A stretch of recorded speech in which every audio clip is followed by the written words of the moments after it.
mesmo depois de 130 anos de ser sancionada a abolição da escravatura aqui no Brasil, com a Lei Áurea, você continua sendo um escravo. Ou até mesmo, você continua sendo um senhor de escravos. Se você acha que isso não faz sentido, eu peço que você continue assistindo esse vídeo, que eu vou te explicar porque isso faz todo o sentido. Muito bem, meu nome é Álvaro Separovic, aqui do canal Irmão Nergismo, canal que fala sobre filosofia, teologia e cultura.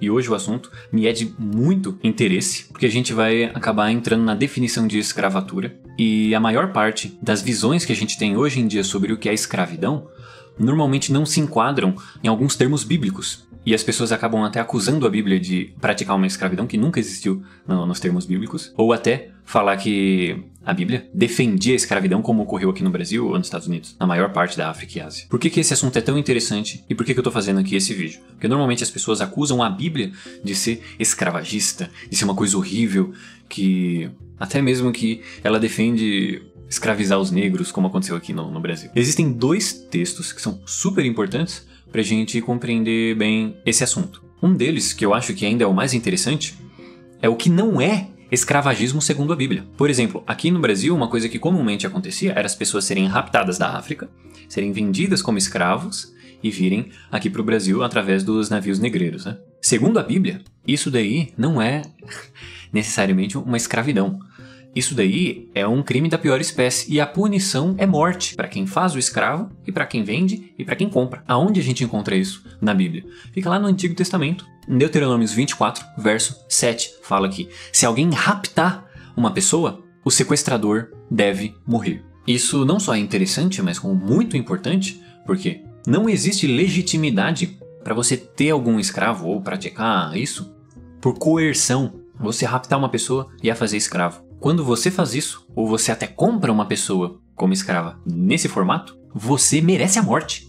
Você merece punição de morte, segundo os parâmetros de Deus. E o Deus da Bíblia, né? Você pode abrir esse trecho e verificar isso. E você deve estar me perguntando então, ué, se você não pode raptar uma pessoa e a fazer escrava, então a Bíblia é contra a escravatura. Não. A definição de o que é escravo que nós temos normalmente aqui no Brasil é completamente diferente da definição que existe no Antigo Testamento.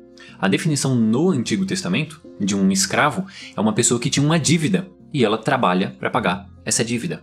No Antigo Testamento era como se um escravo fosse uma pessoa assalariada com um contrato CLT. Ela trabalha, ela tem um salário, mas parte desse ganho é usado para pagar a dívida. Isso está descrito lá em Deuteronômios 15, especificamente no verso 18, onde um escravo também recebe um salário, porém é um valor menor do que uma pessoa contratada.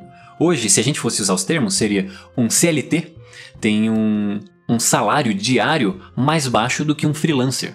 A pessoa que ela é livre e ela pode, por espontânea vontade, te oferecer um serviço ou não, ela tem um salário diário. Mas a pessoa que ela tem um contrato de trabalho fixo, ela tem um salário reduzido. E isso é muito similar com o contrato de trabalho que a gente tem hoje, porque você poderia espontaneamente chegar numa pessoa e oferecer o seu contrato, oferecer o seu trabalho para ela nesses termos. Você não necessariamente precisava ter uma dívida para você ser um escravo. Você poderia simplesmente pedir para trabalhar segundo aqueles termos, né? Que era chamado de escravo.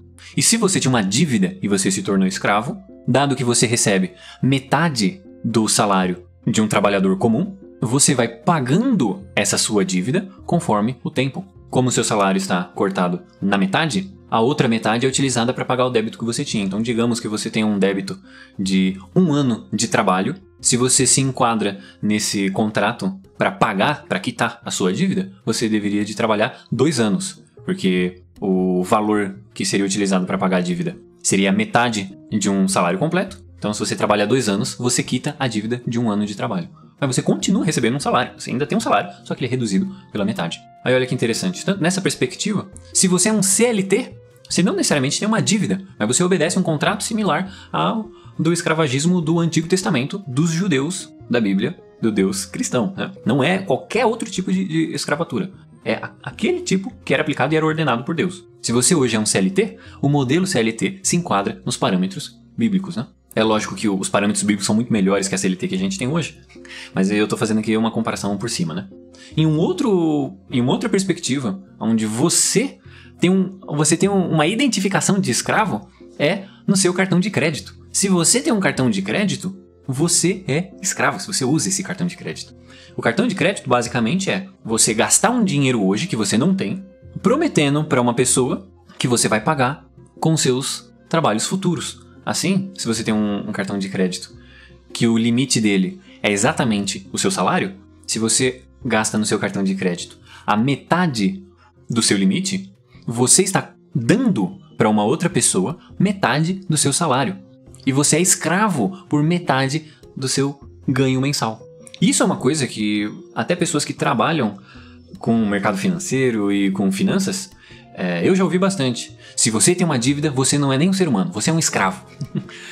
O conceito de uma dívida, ela é similar a um conceito de escravatura, porque se você tem uma dívida, alguma hora você vai ter que pagar. Como é que você vai pagar? Você vai trabalhar e ganhar dinheiro, né? Quando você ganha dinheiro, você então paga essa dívida. É a mesma coisa que o modelo de dívida no Antigo Testamento. A diferença é que no Antigo Testamento você necessariamente trabalharia para o emissor da dívida. Hoje nós trabalhamos para um terceiro. Nós fazemos a dívida em vários lugares. Em vários lugares, talvez numa pizzaria você compra no crédito, numa livraria, você vai comprar roupa e você passa no crédito.